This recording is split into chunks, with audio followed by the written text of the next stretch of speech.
Bonjour à tout le monde, bienvenue sur cette vidéo qui va vous parler de comment vivre de votre ONG. Ok, je m'appelle Souraj Soléou, je suis spécialisé dans le numérique, mais je suis aussi dans le domaine de l'investissement. Dans cette vidéo, je vais vous parler de comment vivre de son ONG. Mais avant d'aller là-bas, qu'est-ce qu'une ONG? Je vais expliquer ce qu'est une ONG et pourquoi vous voulez créer votre ONG. Là aussi, je vais en parler et comment maintenant pouvoir faire fonctionner l'ONG. Si vous avez une ONG et vous n'arrivez pas à la faire fonctionner, ou bien vous voulez créer une ONG, cette vidéo va beaucoup vous aider. Suivons donc.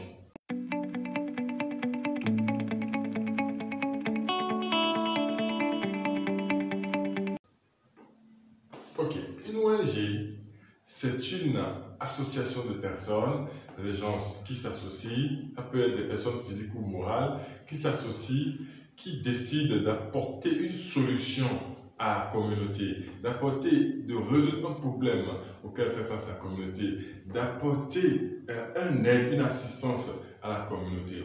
Donc, ces personnes-là qui s'associent pour créer cette organisation mettent leur propre fonds à disposition sans contrepartie parce qu'ils veulent aider la communauté.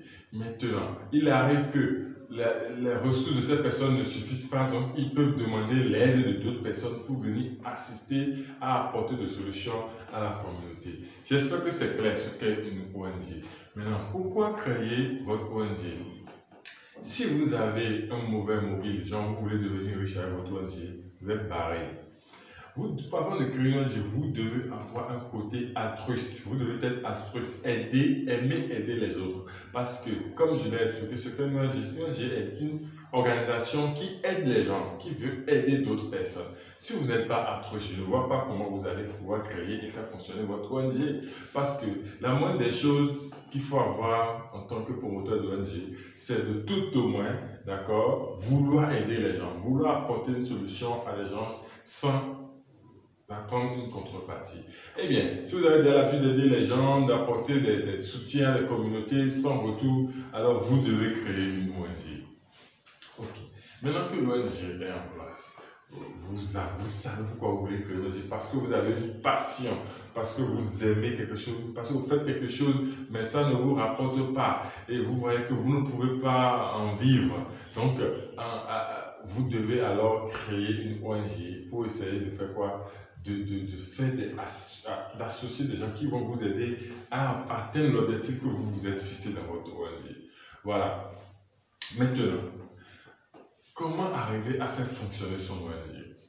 Premièrement, normalement, en partant sur le principe de l'ONG même, quand vous créez une ONG, c'est que vous avez une idée, c'est que vous avez une idée que vous voulez aider les gens, vous avez les moyens, vous voyez, mais il arrive que vos moyens ou les moyens de ceux qui forment l'ONG ne suffisent pas et ils font appel maintenant à d'autres personnes pour venir assister, pour apporter de l'aide, pour assister l'ONG dans l'accomplissement, dans l'atteinte de ses objectifs. Et pour cela, on fait appel à des bailleurs et tout qui apporte des fonds. Vous avez peut-être un projet de construction d'une école dans votre village et l'école, ça a un montant, vous voulez apporter 50% et vous cherchez des gens qui vont sponsoriser 50% également. Voilà un exemple. Donc, votre ONG, vous avez une part que vous apportez et le financement viendra, une part viendra aussi d'autres bailleurs. Donc, c'est exactement comme ça que ça fonctionne, l'ONG. Maintenant, dans un pays, dans les pays en voie de développement, comme les pays de l'Afrique, les ONG, les gens ont beaucoup besoin de l'ONG. Pourquoi? Il y a des personnes de bonne volonté, des volontaires qui viennent des pays développés, qui veulent aider ces pays en voie de développement. Mais puisque lui-même ne peut pas se mettre sur le terrain, commencer par faire des activités, il a besoin d'une organisation qui est déjà présente sur le terrain, qui est déjà dans les activités, à laquelle il donne des fonds pour faire quoi? Pour supporter, pour les aider à supporter les activités, pour les aider à atteindre leurs objectifs. C'est pourquoi, quand on parle d'ONG, on parle de financement, on parle de sponsors, on parle de volontaires. Voilà. Donc, à l'origine, c'est ça.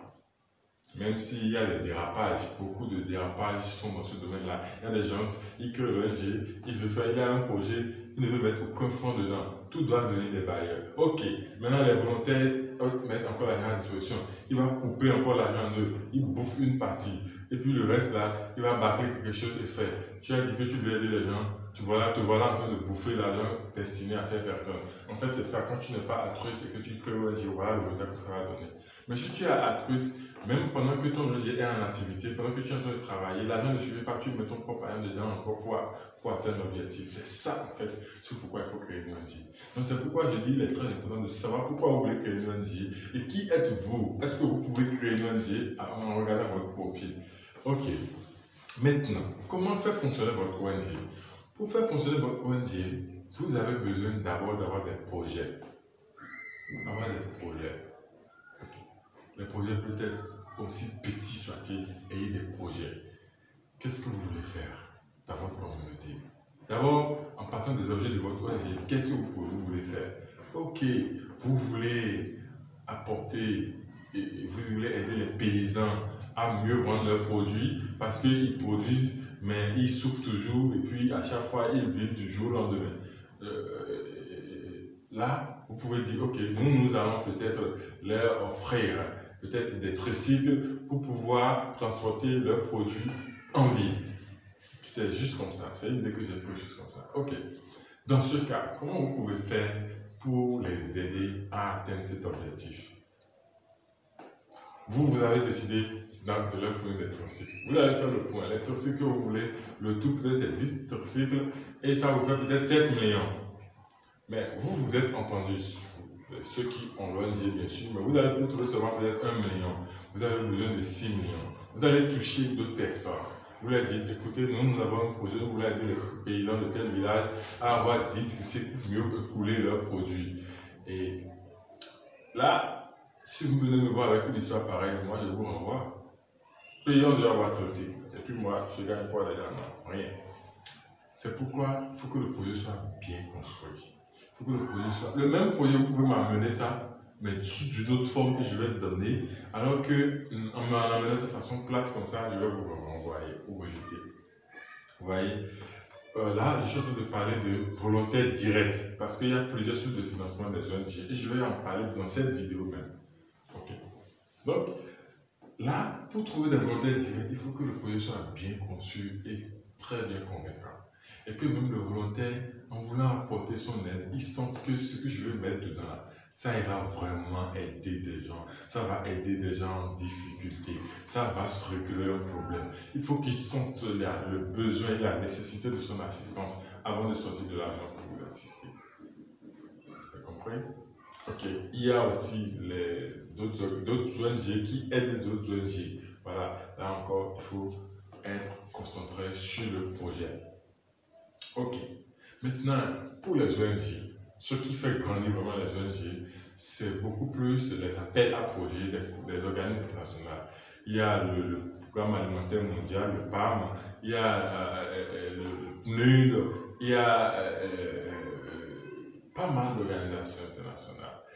La Banque mondiale même, qui lance des appels à projets. Ils disent quoi? Ok, nous voulons aider les communautés à accroître le taux de scolarisation. Nous voulons accroître le taux de scolarisation dans telle région, par exemple.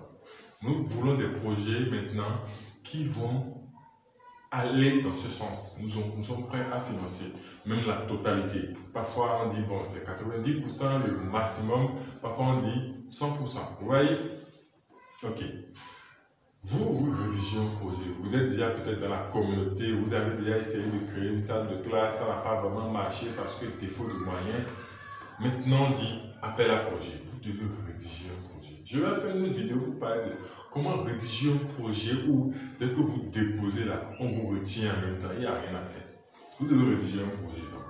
Vous rédigez le projet pour dire, ok, nous voulons construire. On donne l'estimation du montant du projet. On peut vous dire, le montant disponible pour ce projet, c'est peut-être, le projet doit être au minimum 5 millions, au maximum 100 millions, par exemple. Et c'est souvent dans cette fourchette-là. Et quand on dit ça, et vous désirez, vous écrivez votre projet, vous dites, ok, nous voulons construire maintenant 10 classes, d'accord, 3 cantines. vous faites le projet, vous expliquez d'abord l'origine, vous démontrez pourquoi est-ce que les gens ne vont pas à l'école. Parce que peut-être ils doivent manger et s'ils vont à l'école, ils reviennent, n'ont rien à manger, donc ils sont obligés d'aller au champ. Donc vous expliquez ça, vous partez de là, vous dites pour cela, la solution que nous avons trouvée, c'est d'installer des cantines dans l'école où la nourriture est gratuite. Et là, pour ce faire, nous avons besoin de tel montant pour construire la cantine, tel montant pour construire le module de classe, tel montant pour prendre en charge les vivres, ainsi de suite. Donc vous devez construire le projet de telle manière que dès que le bailleur ou bien la société, la structure qui appelle le projet, même voir votre projet, on va voir que ça, c'est ce que nous cherchons. C'est ça. Et dès que vous soumettez votre projet, on regarde le projet et on vous dit, ok, voilà, ici c'est bon, ici on va améliorer, ici c'est pas bon. Et là, votre projet, comme votre projet est retenu, on vous accompagne, on vous donne le financement pour faire ce que vous avez dit effectivement dans le projet. C'est en ce moment que votre ONG travaille. Parfois, vous n'apportez rien. Vous créez des emplois, vous apportez une solution à la communauté, vous avez une certaine fierté, vous voyez. C'est pourquoi j'ai dit qu'il faut être déjà altruiste. Si tu n'es pas altruiste, ça ne te dira rien de bouffer tout l'argent du projet de disparaître. Donc, là, vous mettez tout le projet en place et là, même celui qui a financé le projet, quand ils viennent sur place, ils seront d'accord, ils vont dire ouais, ça c'est nous, ceci c'est un don de PNUD. Oui, c'est vous qui l'avez fait parce qu'ils vous ont donné tout l'argent. Eux, ils ne sont pas sur le terrain, donc ils n'auraient pas pu le faire tout seuls. Donc ils vous ont sollicité, vous avez construit un projet, vous avez soumis et ça a marché. Est-ce que vous me comprenez?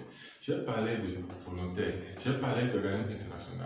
Il y a aussi l'État même qui met des fonds à disposition pour aider les communautés sur des choses qu'eux-mêmes ne peuvent pas mettre en place. Donc, ils passent par des projets.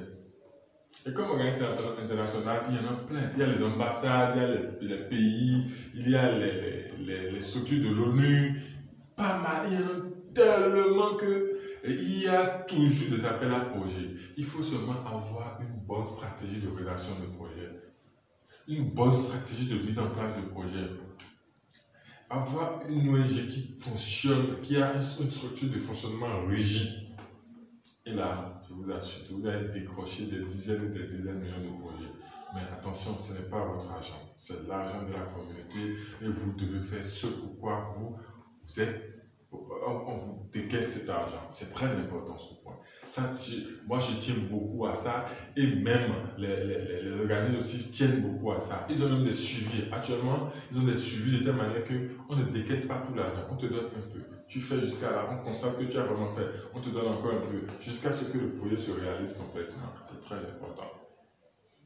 Donc j'espère que cette vidéo vous a plu. Vous voulez créer ONG, vous avez votre ONG qui ne fonctionne pas. Vous devez savoir que votre ONG doit avoir pour but d'apporter une solution à la communauté. Première chose. Deuxième chose, vous devez avoir des projets. Qu'est-ce que vous voulez faire? Et ce que vous voulez faire, maintenant vous allez essayer de trouver des volontaires qui vont vous aider à le faire. Si vous n'arrivez pas à en trouver, ce n'est pas bien grave. Visez les appels à projets qui touchent le domaine de votre ONG et vous rédigez de bons projets que vous proposez. Dès que vos projets sont retenus, vous obtenez de gros financements pour pouvoir réaliser de grosses œuvres avec votre ONG. N'est-ce pas merveilleux ça? Suivez ma chaîne et posez les questions. Je vais faire d'autres vidéos pour répondre à vos questions. Merci et à la prochaine.